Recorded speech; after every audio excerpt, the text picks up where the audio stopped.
Apple had their special event June 3rd. They showed off a bunch of OSs for iOS, iPad, and tons of other cool things like the Mac Pro, which got pretty expensive, and some other cool little stuff like some apps and things. So let's just jump into these. We'll start off with the main one, which is iOS 13.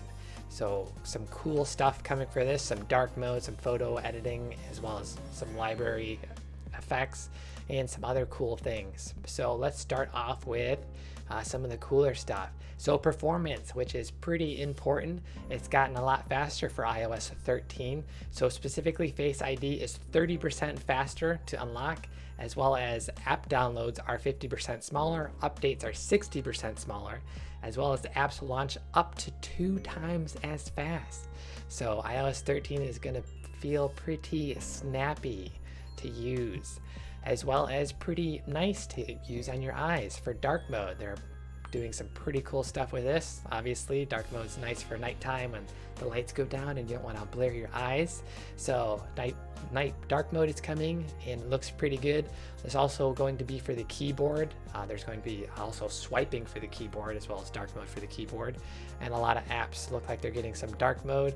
I believe third party will also be able to integrate this into their own apps. So that will be good for third party apps, not from iPhone apps. So pretty good there. As well as powerful editing tools, as well as some photo browsing enhancements. So the one they showed off on stage, mainly just to like your library, you could check all photos obviously, but if you click on the days tab, it'll do like a breakdown. You can kind of scroll through and see like the main photo for that day, or video it, whatever it might be. So it kind of cleans up some of the extra photos if you have 100 photos for one day, which is nice. It does the same thing for months. It breaks it down by month, so it categorizes them even more into like folders in a way. And then years, they showed some dynamic stuff off on stage for this. So they had the event thing. So the guy on stage was showing that it showed the previous year, which was also from the event, but from that year. And then he scrolled up through the events all the way back to 2012. And then he did the same thing. They simulated it on his daughter's birthday. So in 2018, you can see her birthday, and then it was again dynamic and could be special for different days, which was pretty interesting and pretty reminiscent of cool stuff. So that's cool. They also had some photo editing. I think video is also getting some rotation and editing tools that you can edit videos. So that was good. Portrait lighting adjustments can be made, so you could bring the light closer or further away from your subject. So that was some pretty cool editing effects, as well as a couple other little things there for photos and libraries. So cool stuff. And then everyone seemed to clap for this next one, fast, easy, and private sign-in with Apple. So apps that require you to sign up or anything, you can now, some of them you'll be able to sign in with Apple. So there's a couple of different things with this. For ones that required your email, to enter your personal email and sign up with that, Apple has an option to use a unique random ID, and this was for every single app that had this enabled. So if it pushed a notification or like something to your email, you could turn off each app if it got too spammy or something like that. So it didn't actually share your actual email. So that was pretty interesting, and people seem to like the private sign-in with Apple instead of signing with your social account or just your regular email. You don't want spam or anything. So pretty useful, pretty private. And then Maps was another big one for iOS. Maps got a pretty big improvement in this coming. It's still not finished, but it's going to roll out by the end of 2019. So you can see in the right, pretty bland, not much going on. Not many people probably were using that, but now you're seeing tons of buildings, more terrain, water, and everything. So that is way improved. So again, that's coming 2019, with other countries coming in 2020.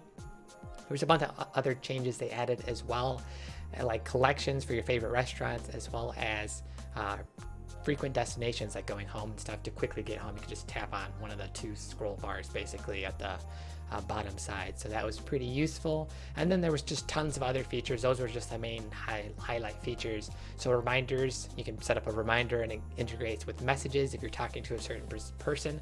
So you get that reminder while you're texting them or whatever. That was pretty useful. Siri is getting a more natural voice. So they showed that off on stage.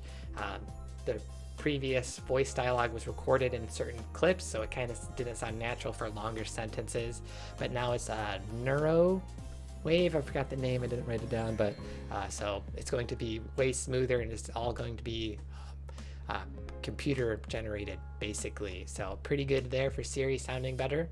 CarPlay, HomePod, get a bunch of stuff. AirPods can read incoming messages. Tons of voice control. You could voice control the map. You could set up grids if you want to select a certain part. You could select pictures by basically doing a voice command to set up numbers on everything. You can basically do tons of voice control and just no hands operation. So a lot of good stuff for that. Notes and everything. Tons of health location services. As well as performance, which we talked about. So a lot of cool stuff for iOS 13. And when is this all coming, you might ask? Well, there's a developer program starting today, and then a public beta you can sign up later this month, beta.apple.com, and then it's coming this fall as a free software update for iPhone 6s and later. So iOS 13 is coming, tons of improvement. Dark mode, probably one of the nicer ones, as well as performance, a lot of optimizations for that. So cool stuff there. And what's our next one I guess we can talk about is macOS Catalina, which gets to be pretty cool. So this is going to have two big features. So basically, we're going to see Sidecar as well as iTunes being split. So let's start off with iTunes being split. iTunes is going to be split up kind of into 3 apps. You're going to get Apple Music, which they're making it way quicker and faster because it's not bundled, as well as the Apple Podcasts and Apple TV apps. So again, iTunes is getting the X. So that's rest in peace. So what else do we have to note here? Here's the music. There's going to be tons and tons of music. You can obviously get all your music from downloaded songs, purchase them, or rip from CDs. Tons of stuff like that. There's radio. There was something else a little about music that I forgot. Lightning fast, but pretty good there. And then the Apple TV app. So this is also going to integrate the TV Plus subscription if you get the video subscription from Apple coming later this fall. So you'll be able to see all the new TV shows that they are starting to get together, all together in this TV app. So you also get the 100,000 iTunes movies as well as TV shows. So all your TV stuff and movies will be all in one place for your movie viewing experience. So Netflix, watch out, I guess. And then lastly, they had their Apple Podcast, which already has over 700,000 shows. So that is getting to be bigger and bigger with podcasts. People like to listen to podcasts. So they're splitting this up into 3 different things to be more organized, I guess. So that is good. And then Sidecar is the pretty big one, I would have to say. Is basically you can now use your iPad as a second display for your laptop, for your Mac. So basically, a lot of people used to have just external displays because they didn't like using a small laptop screen or something like that. They just wanted more workspace. So now you're going to be able to connect the iPad. I believe they mentioned through Bluetooth, as well as connecting with a wireless connection. So I think Bluetooth, as well as a cable connection, I believe was also mentioned. So that is pretty handy for iPad if you have a macOS laptop or something, or you also have an iPad. Well, you can use both. And this also gets some integration with the pencil. So here's your laptop doing some photo editing. You can now bring open a second screen on your laptop, on your iPad, as well as start drawing and do some pretty handy stuff with that. So cool there. A bunch of accessibility stuff for Mac OS as well. We already talked a bunch of the voice control. This is going through your phone, your laptop, as well as your tablet as well.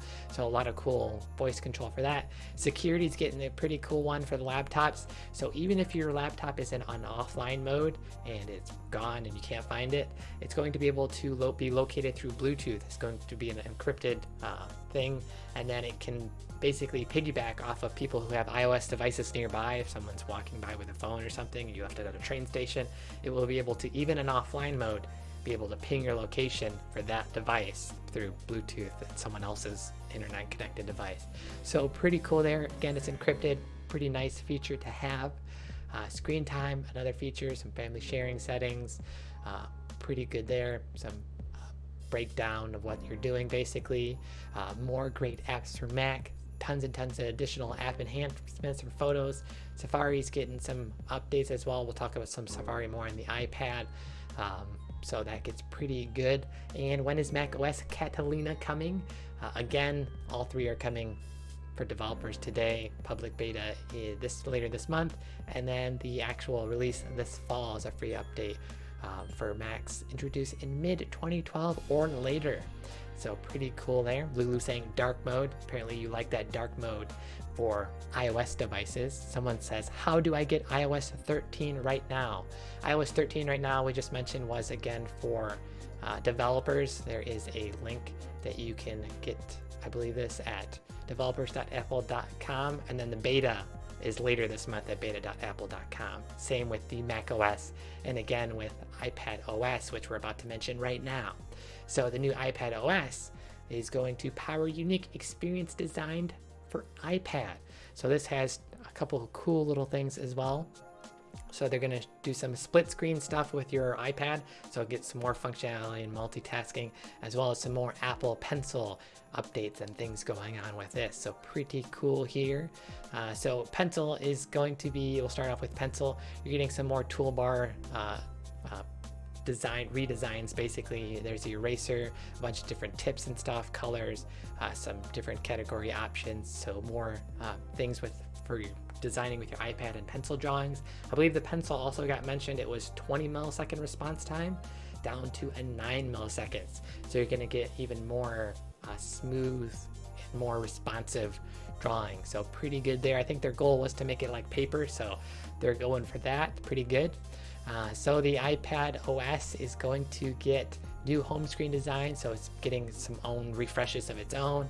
And then split screen is probably one of the bigger ones. iPad users can now work with multiple files. So they showed a couple of these. I believe they even showed the same app being showed on the left and right side, so you can have like a notepad on the left as well as a notepad on the right, be taking different notes. I think they showed the same app, but then you can again just click and drag to the side and basically have multiple apps. You could be in your email, and you can actually drag a picture from an email over to a text message, I believe they showed, and then you could send it. So a lot of cool things. Copy text over just with 2 windows open. Pretty interesting there. I think they showed up to 3. I'm not sure how many apps open. I don't remember from the live stream. It's pretty long, lots of stuff to remember, but pretty cool multitasking for iPad.